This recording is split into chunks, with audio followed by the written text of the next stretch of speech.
जय माता दी।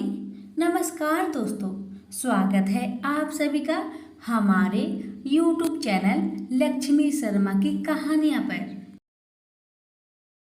या देवी सर्वभूतेषु मां गौरी रूपेण संस्थिता, नमस्तस्यै नमस्तस्यै नमस्तस्यै नमो नमः। आप सभी को महाअष्टमी व्रत की ढेर सारी शुभकामनाएं। अरे भक्तगणों, आज आप सभी सुनेंगे माता महागौरी की व्रत कथा।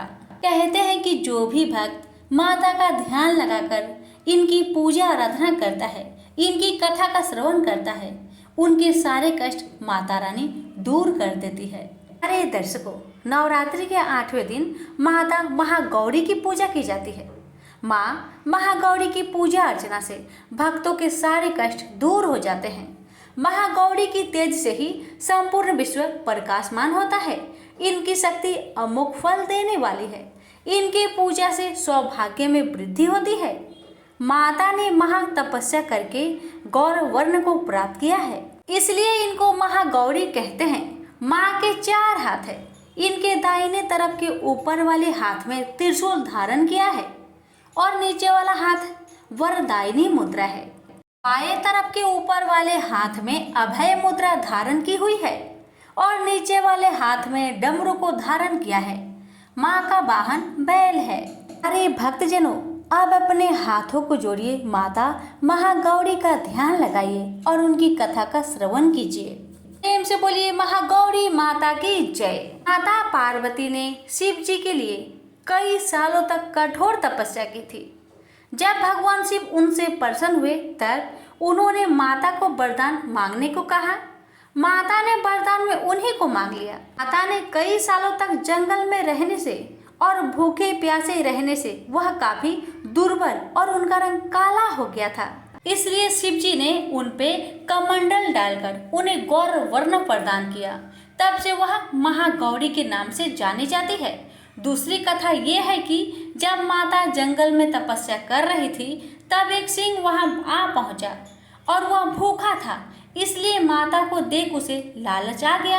परंतु माता तपस्या में लीन थी, इसलिए वह सिंह वहीं बैठ माता की तपस्या समाप्त होने का इंतजार कर रहा था। सिंह भी तपस्या के दौरान काफी दुर्बल हो गया, इसलिए जब माता तपस्या से उठी तब उन्होंने सिंह को देखा और उस पे दया आ गई, इसलिए माता ने उसे अपना वाहन बना लिया। तब से माता के 2 वाहन हैं, बैल और सिंह। प्रेम से बोलिए महागौरी माता की जय। अब सुनिए अन्य कथा। पर्वतराज हिमालय की पुत्री भगवती पार्वती शंकर को पति रूप में पाने के लिए कठिन तपस्या कर रही थी। तपस्या के अंत में ब्रह्मा जी ने उन्हें आश्वासन दिया कि भगवान शिव तुम्हें पति रूप में प्राप्त होंगे। एक दिन वे भगवान शंकर का चिंतन कर रही थी कि उन्हें पानी में डूब रहे बालक की करुण पुकार सुनाई दी। इसे ग्रह ने पकड़ रखा था। जब जब ग्रह उसे खींचता तब तब उसका रुदन और बढ़ जाता था। यह देखकर भगवती पार्वती वहां पहुंची। वह ब्राह्मण बालक ग्रह के मुख में पड़ा, थर थर कांप रहा था। भगवती पार्वती ने ग्रह से प्रार्थना की, ग्रहराज मैं तुम्हें नमस्कार करती हूँ, तुम इस ब्राह्मण बालक को छोड़ दो। ग्रह ने कहा, देवी विधाता ने मेरे आहार का यही नियम बनाया है कि 6ठे दिन जो तुम्हारे पास आ जाए उसे तुम खा लेना। आज विधाता ने इसे ही मेरे पास भेजा है, मैं इसे किसी प्रकार छोड़ नहीं सकता। भगवती पार्वती बोली, ग्रहराज इस ब्राह्मण बालक को छोड़ दो, इसके बदले मैं तुम्हें अपनी तपस्या का पुण्य देती हूँ। यह सुनकर ग्रह शांत हो गया। उसने कहा, ठीक है, यदि तुम अपनी पूरी की पूरी तपस्या दे दो तो मैं इसे छोड़ दूंगा। फिर करुणामयी माँ भगवती ने तुरंत ही संकल्प करके अपनी पूरी तपस्या का फल ग्रह को दे दिया। तपस्या का फल पाते ही वह ग्रह मध्य के सूर्य की तरह प्रकाशित हो उठा। उसने कहा, देवी तुमने यह क्या किया? अच्छी तरह सोच विचार कर लो। तपस्या उपार्जन बड़े कष्ट से होता है, अतः इसका त्याग अच्छा नहीं माना जाता। तुम अपनी तपस्या का फल वापस ले लो, साथ ही इस बालक को भी मैं छोड़ देता हूँ। पार्वती ने कहा, हे ग्रहराज अपना शरीर देकर भी ब्राह्मण की रक्षा करनी चाहिए। तपस्या से पुनः तो फिर भी प्राप्त कर सकती हूँ, लेकिन मृत्यु के पश्चात यह बालक पुनः जीवित नहीं हो सकता। तपस्या ब्राह्मण से श्रेष्ठ नहीं है, इसलिए यह तपस्या तुम्हें ही सुशोभित है। अब इस बालक को छोड़ दो। भगवती पार्वती की बात सुनकर ग्रहराज ने देवी की भूरी भूरी प्रशंसा की और उस बच्चे को छोड़ दिया। बालक ने आंसू भरी आंखों से देवी की ओर देखकर अपनी कृतज्ञता प्रकट की। देवी ने दुलार पुचकार कर उस बच्चे को सबल बना दिया। बालक को बचाकर भगवती उमा संतुष्ट थी। आश्रम में आकर वे पुनः तपस्या का उपक्रम करने लगी। तब भगवान शंकर प्रकट होकर बोले, कल्याणी, अब तुम्हें तपस्या करने की कोई आवश्यकता नहीं। तुमने यह तपस्या मुझे ही अर्पित की है, वह अनंत गुना होकर तुम्हारे लिए अक्षय बन गया है। प्रेम से बोलिए उमापति शंकर भगवान की जय, जगदम्बा माता की जय। सारन एक बहुत ही सुंदर और वैभवपूर्ण राज्य था। वहाँ की धरती सोना उगलती थी। राज्य भर में दूध की नदियां बहती थी। कोई दुखी न था। चारों ओर सुख का बसंत छाया हुआ था। राज्य के सभी लोग धर्म और ईश्वर में बड़ी आस्था रखते थे। किसान राज चारु वर्मा भी बड़ा न्यायी था। प्रजा का पालन पुत्र के समान करता था। कोई किसी को न तो दुख दे सकता था, न हानि पहुंचा सकता था। चारु वर्मा का न्याय दंड सबके मस्तक पर घूमता रहता था। राजा को किसी प्रकार का कोई दुख नहीं था, किंतु फिर भी वह बारंबार चिंतित रहता था। उसकी कोई संतान नहीं थी। उसकी राजमहिषी के हृदय में भी सदैव चिंता और दुख की लहरें उठा करती थी। राजा और रानी ने संतान पाने के लिए देवी देवताओं की पूजा आराधना की। साधु महात्माओं के द्वार खटखटाए, किंतु कामना के वृक्ष में फल नहीं लगे। ज्यों ज्यों दिन बीतते गए, चिंता भी बढ़ने लगी। चारु वर्मा के पुरोहित का नाम था मधुछुंद। मधुछुंद बड़े त्यागी थे। वे बस्ती के बाहर कुटिया बनाकर रहते थे। थोड़ी सी भूमि थी, उसी में वे अन्न उपजते थे और जो कुछ पैदा होता था उसी से अपना जीवन निर्वाह करते थे। राज पुरोहित चारु वर्मा के दुख से अवगत थे।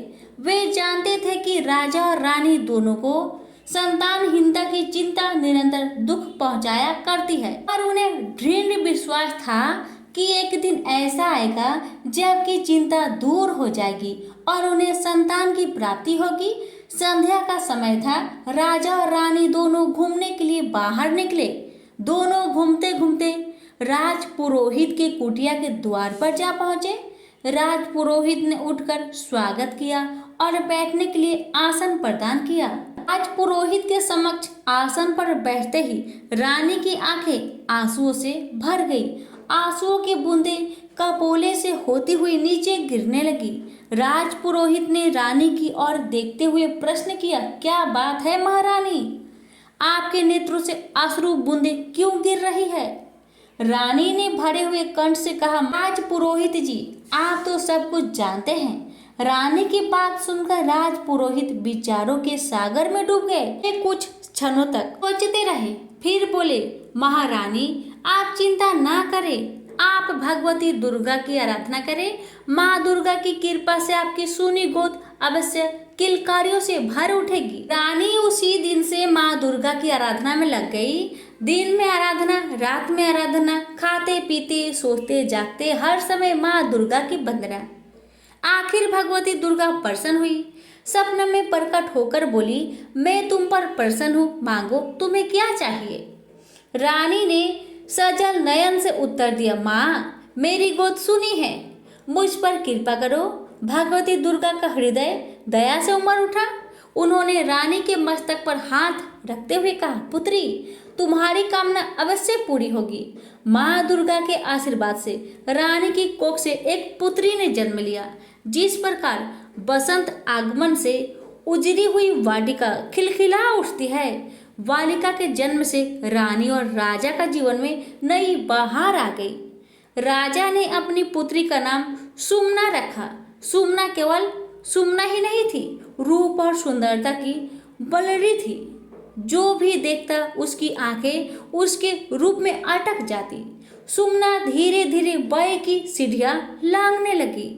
वह विवाह की योग्य हुई। उसके रूप और सौंदर्य की मधुगंध चारों ओर छिटक पड़ी। देश विदेश के राजकुमार उसे पाने के लिए ललचा उठे। चारू वर्मा ने सुमना के विवाह का स्वयंवर रचा। देश विदेश के राजकुमार स्वयंवर में आए। सबके मन में सुमना को पाने की अभिलाषा ज्वार की तरह उठ रही थी। सुमना हाथ में वरमाला लिए स्वयंवर मंडप में घूमने लगी। पुष्पमान ने सोचा कि सुमना उसी के गले में वरमाला डालेगी। महानाद ने भी सोचा कि सुमना उसी को स्वीकार करेगी, पर सुमना ने न तो बपुष्मान के गले में वरमाला डाली, न ही उसने महानाद को स्वीकार किया। वह वैवस्वतः मनु के पोते दम कुमार को देखकर मुस्कुराई और देखते ही देखते उसके गले में वरमाला डाल दी। दम कुमार बारात लेने अपने राज्य में चला गया, पर उसके आने से पूर्व ही वसुमान और महानाद ने सुमना का अपहरण कर लिया। वे उसे एक वन में ले गए और कड़े पहरे में रखकर उसे अपनी पत्नी बनाने के लिए विवश करने लगे। उधर जब दम कुमार बारात लेकर आया तो उसे सुमना के अपहरण की बात मालूम हुई। उसकी भुजाएं फड़क उठी। घोड़े पर सवार हो वह सुमना की खोज में निकल पड़ा। वह घोड़े का बेग से दौड़ता हुआ वन में उस जगह जा पहुंचा जहां सुमना कड़े पहरे में रखी गई थी। दम कुमार हाथ में खदक लेकर बसुपमान और महानाद पर टूट पड़ा। भयंकर युद्ध होने लगा। दम कुमार अकेला था। पुष्मान और महानाद दोनों साथ थे। उनके कई साथी और दम कुमार धीरे धीरे थकने लगा। ऐसा लगा जैसे वह रण के मैदान में गिर पड़ेगा। ना आकुल हो उठी। उसने सजल आंखों से भगवती दुर्गा का स्मरण किया। माँ, मेरे सौभाग्य की रक्षा करो। महादुर्गा की कृपा से दम कुमार की थकी हुई भुजाएं में नया जोश लहर उठा। वह काल की तरह प्रचंड बनकर शत्रु पर टूट पड़ा। देखते ही देखते उसने सबको मौत के घाट उतार दिया। इसी समय चारू वर्मा भी अपने सैनिक के साथ वहां आ पहुंचा। उसने दम कुमार की पीठ थपथपाते हुए कहा, मुझे तुम पर गर्व है। सुमना ने तुम्हारा ठीक ही वरण किया है। माँ दुर्गा की कृपा से चारू वर्मा ने बड़ी धूमधाम के साथ सुमना का विवाह दम कुमार के साथ कर दिया। फिर दोनों का जीवन उसी प्रकार व्यतीत हुआ जिस प्रकार बसंत के दिनों में वृक्षों की डालियां विकसित होती है। प्रेम से बोलिए जगदम्बा माता की जय। प्राचीन समय की बात है। महाराज दनु के 2 पुत्र थे। उनके नाम रंभ और करम्भ थे। उन दोनों की बड़ी प्रतिष्ठा थी। वे दोनों संतानहीन थे, अतः पुत्र प्राप्ति के लिए तपस्या करने लगे। उन्होंने कई वर्षों तक तपस्या की। पंचनंद के पावन जल में तपस्या आरंभ हुई। करम्भ जल के अंदर दुष्कर तप करने लगा। रंभ परश्रेष्ठ दूध वाले वट वृक्ष के नीचे गया और पंचगिन की व्यवस्था करके तपस्या में लीन हो गया। जब रंग पंचागिन तपता हुआ साधना में तपतर हो गया, तब उन दोनों दैत्यों की स्थिति का पता लगने पर सचिपति इंद्र बहुत ही दुखी हो गए। वे स्वयं पंचनंद पहुँचे। ग्राह का भेष धारण करके उन्होंने जल में प्रवेश किया तथा तपस्या में निमग्न करम के पैर पकड़ लिए। उनके इस प्रयास से दुराचारी करम की जीवन लीला समाप्त हो गई। अपने भाई का मरण सुनकर रंभ के क्रोध की सीमा ना रही। उसके मन में ऐसी इच्छा उत्पन्न हुई कि अपना मस्तक अग्नि को भेंट कर दूं। अतः उसने सहसा बाएं हाथ से अपने सिर की चोटी पकड़ ली और दाएं हाथ से तीखी तलवार लेकर मस्तक को धड़ से अलग कर देना चाहा। इतने में ही उसे समझाने के लिए अग्निदेव वहां प्रकट हो गए।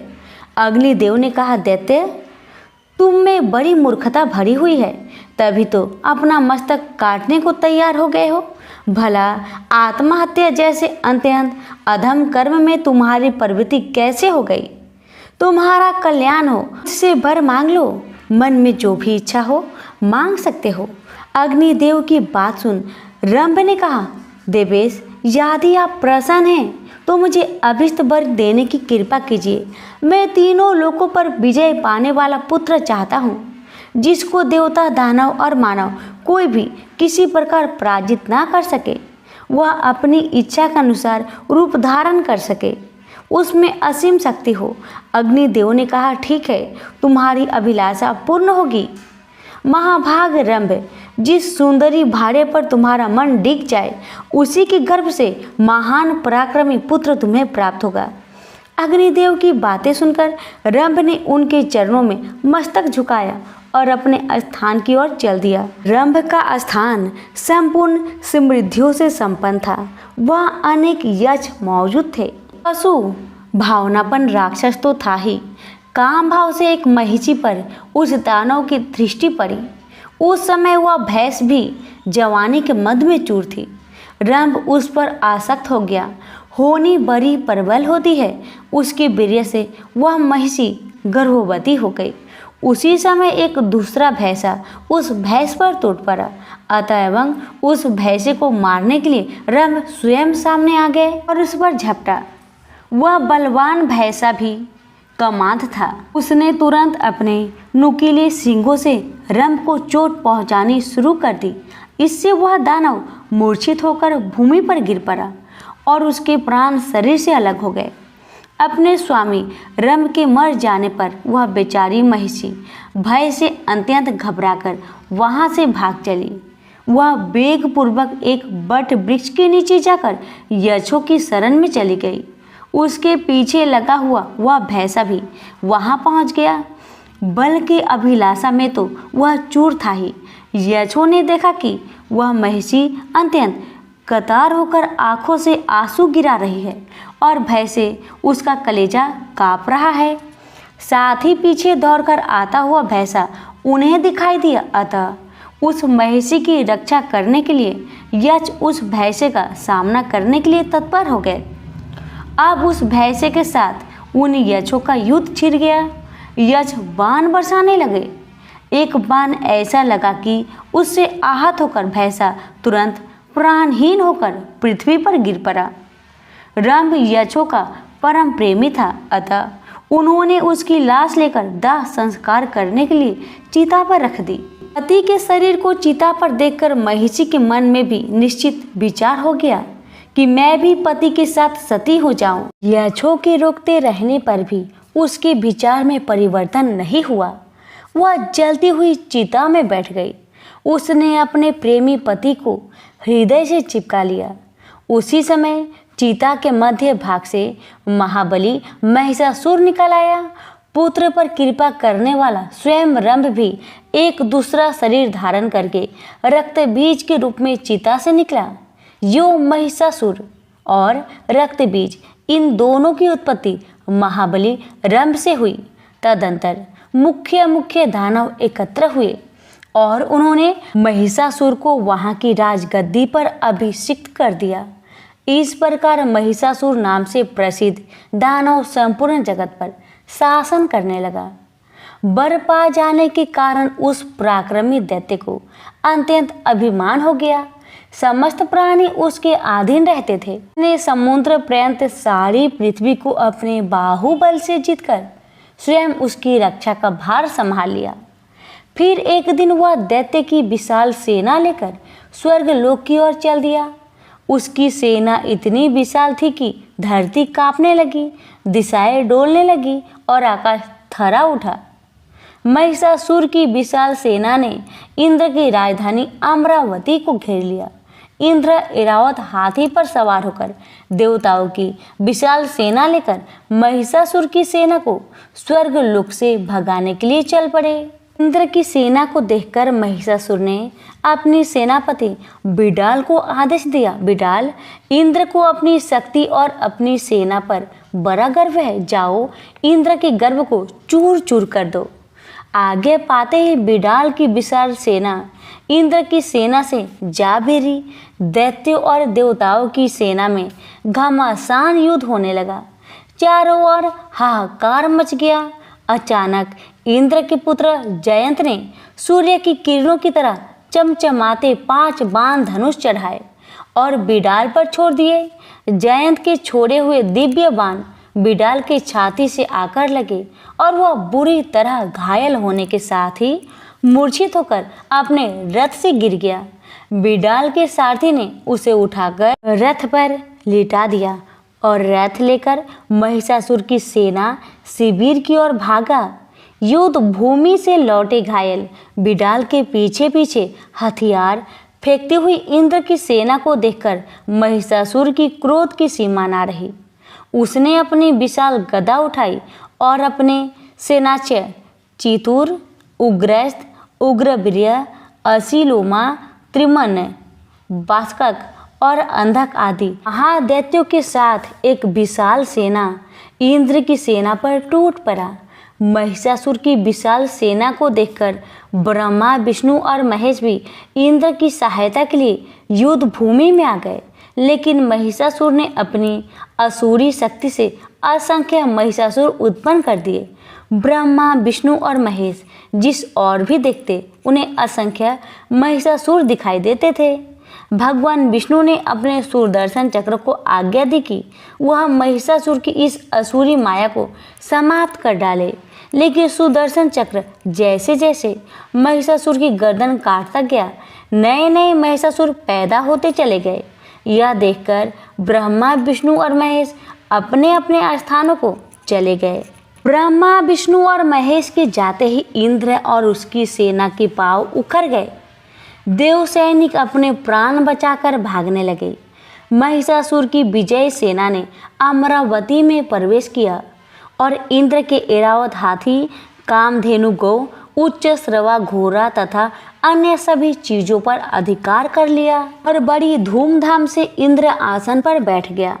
सारा स्वर्गलोक, तीनों लोकों के सम्राट महिषासुर की जय जयकार से गूंज उठा। पराजित देवता निरक्षितों की तरह वनों और पर्वतों में मारे मारे फिरने लगे। उन्होंने इंद्र से कहा, देवराज, अब यह जिंदगी बोझ बन गई है। आज देवताओं के पास ना घर है, ना तन ढकने को कपड़े। आखिर कब तक हम निरक्षितों का जीवन बिताते रहेंगे?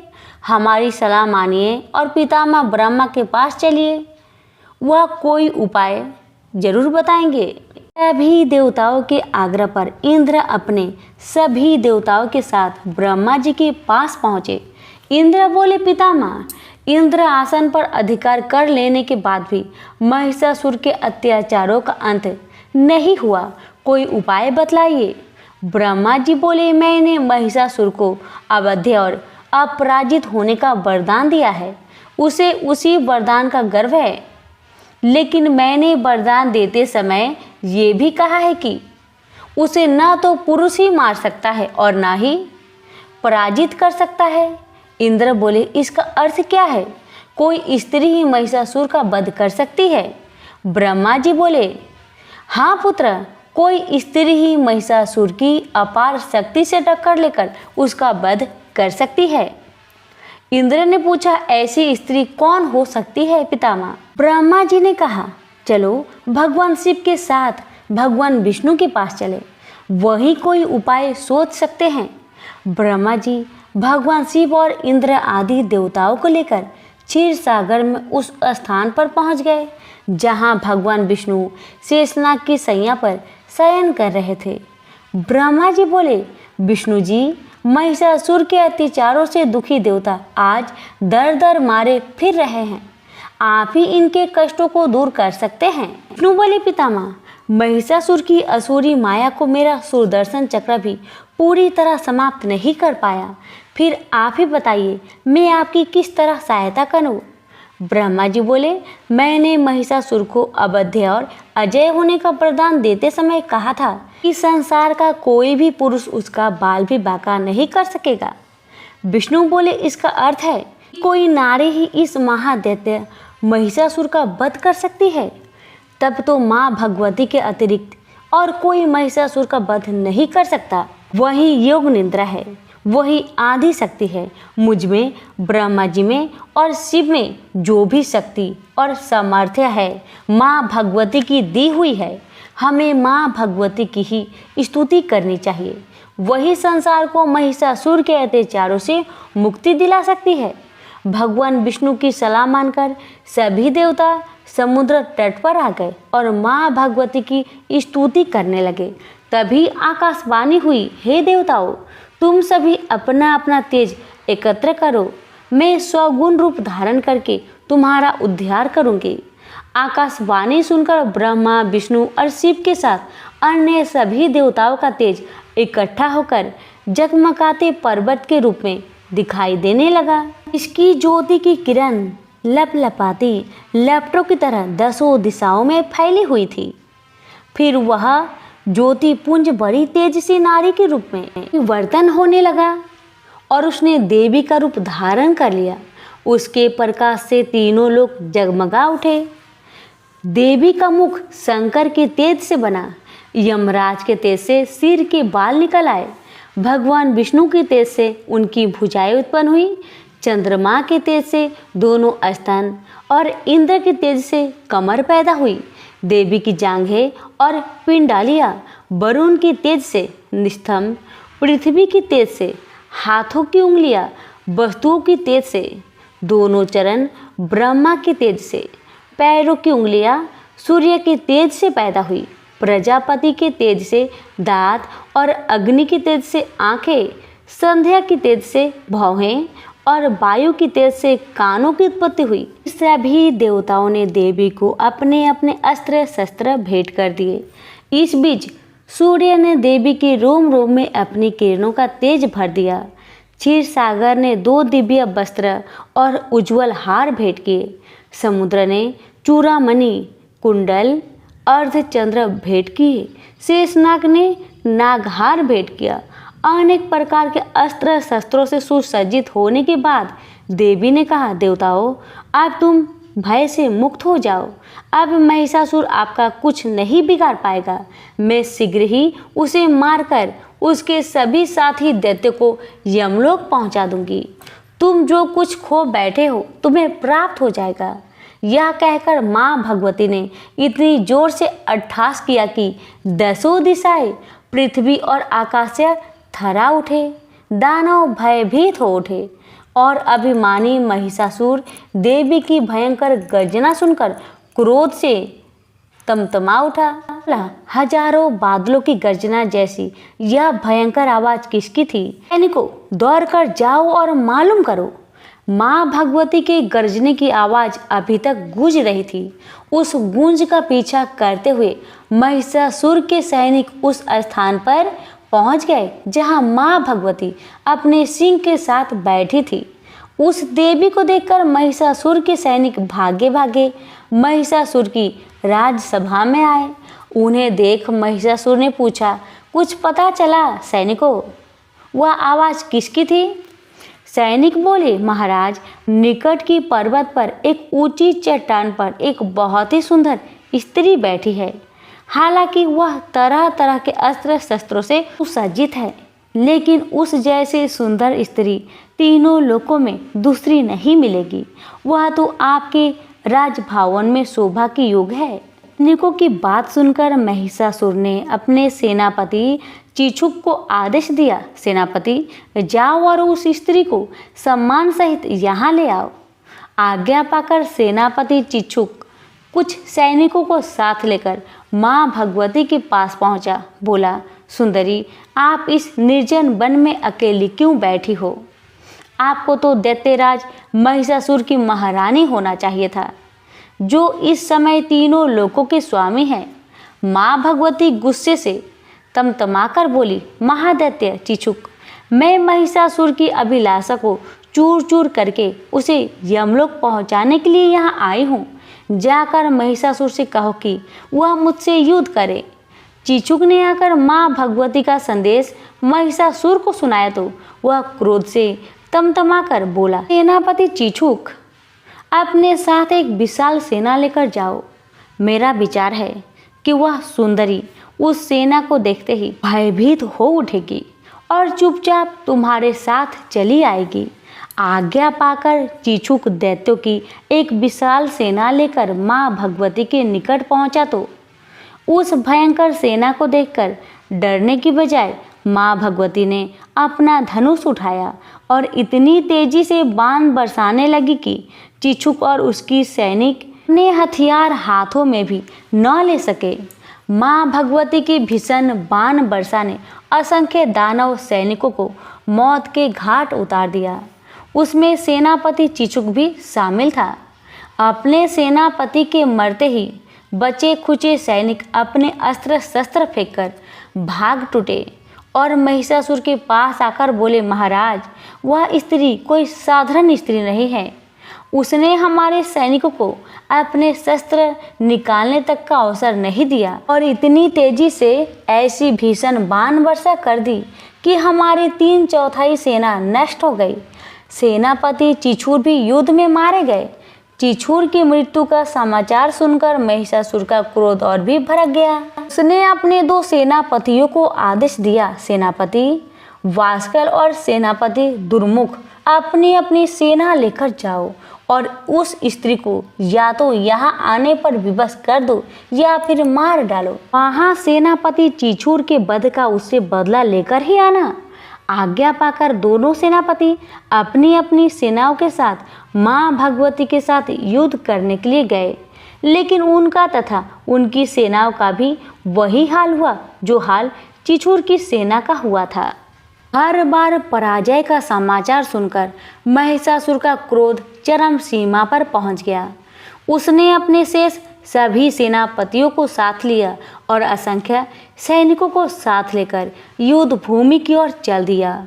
युद्ध भूमि में पहुंचकर उसने माँ भगवती से कहा, सामान्य सैनिकों को मारकर तेरा घमंड बढ़ गया है, लेकिन तू अब सावधान हो जा, तेरा काल तेरे सिर पर मंडरा रहा है। फिर भी यदि तू मेरी महारानी के रूप में मेरे राजभवन में चलने के लिए तैयार हो तो मैं तुम्हें क्षमा कर सकता हूँ। देवी भगवती बोली, युद्ध में क्षमा कायर मांगते हैं, ले संभाल तेरा बार। मैं तुझे तेरी समूची सेना और तेरे बचे खुचे सैनिकों सहित अभी समाप्त कर देती हूँ। देवलोक और पृथ्वी पर अधिकार करके तूने देवताओं और मनुष्यों को जितने दुख दिए हैं, मैं उतने ही बाणों से तेरे शरीर को बेध दूंगी। यह कहते ही देवी ने महिषासुर पर बाणों की वर्षा आरंभ कर दी। उनका सिंह भी क्रोधित हो उठा और दहाड़ता हुआ दानव सेना पर टूट पड़ा। देवी ने अपने ही रूप के अनेक गण उत्पन्न कर दिए। युद्ध भूमि में चारों ओर देवियां ही देवियां दिखाई देने लगी। वे भयंकर गर्जना करती हुई दानवों का संहार करने लगी। अपनी सेना का इतनी तेजी से संहार होते देख महिषासुर ने क्रोध से दांत पीसते हुए भैंसे का रूप धारण कर लिया और देवी के गणों पर टूट पड़ा। लेकिन जब देवी के गणों का वह कुछ न बिगाड़ सका तो देवी के सिंह की ओर बढ़ा। देवी बोली, महिषासुर, तेरी अंतिम घड़ी निकट आ चुकी है। जब तक मैं मधुपान करती हूँ तब तक तू और गरज ले। महिषासुर बोला, मूर्ख स्त्री, मैं अजय हूँ। संसार का बड़े से बड़ा योद्धा भी न तो मुझे मार सकता है न पराजित कर सकता है। तुम जैसी स्त्री मैं भला इतनी सामर्थ्य कहाँ जो तीनों लोकों के स्वामी महिषासुर से टक्कर ले सके। देवी बोली, मूर्ख, पितामह ब्रह्मा ने तुझे जो वरदान दिया था वह वरदान नहीं श्राप था, लेकिन तू अभिमान के कारण ब्रह्मा जी के शब्दों के अर्थ को नहीं समझ पाया। उन्होंने स्पष्ट शब्दों में तुझे बता दिया था कि तेरी पराजय और मृत्यु पुरुष के हाथों से नहीं स्त्री के हाथों से होगी। यह सुनकर महिषासुर बोला, इसका अर्थ है कि ब्रह्मा ने मुझे मूर्ख बनाया।